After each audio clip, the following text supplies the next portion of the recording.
So, this is my first review of the channel. I hope I do well. So yeah, let's get to it.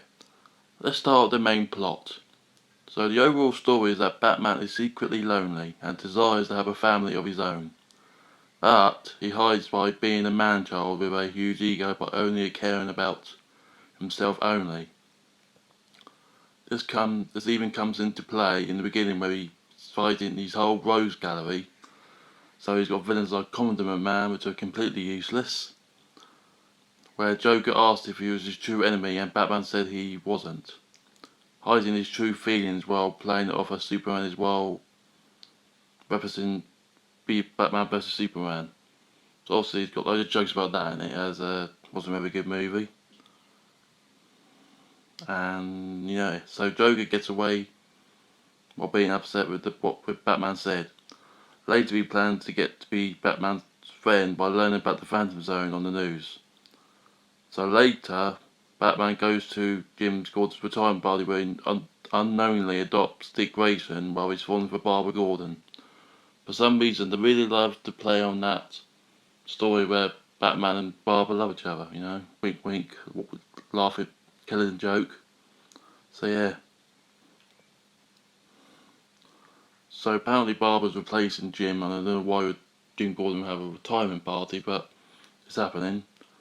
Joker invades the party with the whole Rose Gallery again, but gets all kicked up and gets himself locked up and captured. The bait Batman, and so he does, where Bat breaks in using the Phantom gun and sends him to the Phantom Zone. He got the gun from Superman, who was having a Justice League party without him, further hinting at his loneliness and obviously BBS. So Bat slaps Joker with the gun, sending him to the Phantom Zone, where all the villains like Voldemort and Dark's doing that. I don't know why. Maybe there's a hint that it was done by Warner Brothers. I don't know. But anyway, so they escape, making Batman team up with Alfred, who looked like he was going to die. So they had to save him. He actually dropped out of the plane, but they saved him in time to do it, you know. And Barbs and Dick later the whole Rose Gallery help to stop the other villains. They do, and try to fix the city back together. This makes Batman become Joker's best friend, so basically his plan worked in a degree. So Batman goes back with his family, Barbs, Dick, and because he's not lonely anymore. So the plot is kind of cliche, but executed well, as Batman got what he secretly wanted. So let's talk about the characters and voice actors. One of my favourite voices and characters was Bane. Reason why I found him hilarious was that he voiced and sounded like Tom Hardy from The Dark Knight Rises. You only heard a few lines, but stood out among the rest. The other good voices are for Batman, Catwoman, Voldemort and so on. Batman is a typical Batman's voice, deep, growly, intense, but done well, as he's voiced by Will Arnett, so congrats to him by pulling it off. Catwoman is another funny voice, as she says meow meow at the end of every thing he says, but again, she only has a few lines, same as Bane. Voldemort's voice is on point, but it wasn't voiced by Ralph Fiennes as Ralph did Alfred, but whoever did it was a great job.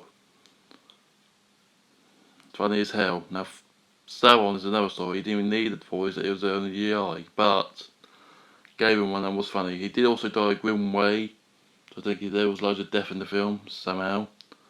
So the film had some death, yeah. Now the bad voices was one with the Joker. The Joker did not sound menacing whatsoever.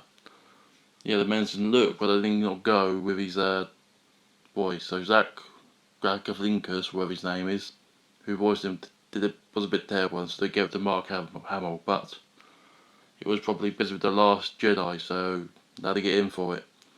Another terrible voice was Dick, who was a completely annoying character and not like the character at all, as he's constantly goofy and very annoying. So they got the character completely wrong there. So they fix that in the future. So him and Joker were the worst voices in the film. Major mistake there. So now onto a voice that caused fake news and clickbait articles, and yes, fake news does exist, and I said it. It's Barbara's voice was voiced by Rosario Dawson, who is black. and that caused a stir, and the fake news came up, causing to piss people off. The voice, he did well and great, so the character was okay and basically nothing. And just ignore the baiting media, because they do that. The other voices like Alfred and Gordon were fine, and that's that. So the overall voices were pretty okay, but some were pretty bad. On to the set design. So the design is all Lego mainly, and so are the characters. I heard the Lego movie took a few years to make with just no stop motion Lego, and so might this. But I don't know what it has started filming since the Lego movie came out in 2014, but what they did with the Lego in the film was amazing, blending in with the different colours and patterns. But at some points they added in some CGI to go with with Lego. My thoughts on that is they did it great. You could hardly notice it with the Lego, and I have no further things to say on this, as the design was overall great. They did a good job. So anyway, the dialogue. Most of the film's dialogue is basically wisecracks, jokes, and there's a few times when something serious is said, and there is only 1 or 2 points in the film where it's serious. One where Batman is basically lonely, and 2 where he leaves his friends behind to go alone at the villains. But that's all drowned out by the jokes making like a typical Marvel movie, and it is annoying, as the jokes are too far to detail to mention, so I say some. Alfred says, "Were you looking at the old family pictures again?" Batman says, "No, I wasn't." Alfred, "So I have seen you go through similar phases, 2016, 2012, 2008, 2005, and 1997, 1995, 1902, 1989, and that weird one in 1996. Batman says, "I have aged performably," so they're referencing all the Batman films that came out in those years, even the bad ones. Yeah. Robin says, "My name is Richard Grayson, the other kids call me Dick." And Batman says, "Well, children can be cruel," hinting at a dick joke or something, so yeah, I don't know about that one.